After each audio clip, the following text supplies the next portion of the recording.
আসসালামু আলাইকুম প্রিয় দর্শক। এখন আমরা রয়েছি তেরখাদা উপজেলার আটলিয়া গ্রামে, চিত্রা নদীর পাড়ে। গ্রামীণ পরিবেশ সত্যিই অসাধারণ। দেখতে পাচ্ছেন, এটা হলো আমাদের চিত্রা নদী। এখন নদীতে ভাটা পড়েছে। নদী পারাপারের জন্য এখানে রয়েছে সুন্দর একটি সাঁকো বা চার। এখন আমরা এই সাঁকোটা পার হয়ে নদীর ওপারে যাব। ওপারে হচ্ছে রাজুর দোকান।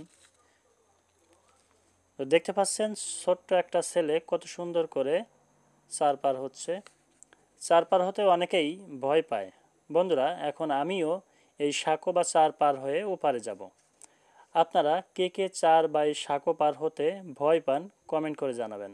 চার পার হওয়ার সময় আপনার পা ল্যান্ডস্কেপ বা আড়াআড়িভাবে ফেলবেন, তাহলে স্লিপ করে পড়ে যাওয়ার সম্ভাবনা কমে যাবে। আর সোজা করে পা ফেললে স্লিপ করে পড়ে যাবার সম্ভাবনা থাকে। আপনার পায়ে যদি হাই হিল বা জুতা বা স্যান্ডেলের তলায় প্লেন থাকলেও স্লিপ করে পড়ার সম্ভাবনা রয়েছে। এরকম হলে অবশ্যই আপনার জুতা খুলে তারপর জুতা হাতে নিয়ে পার হওয়াই ভালো এবং নিরাপদ।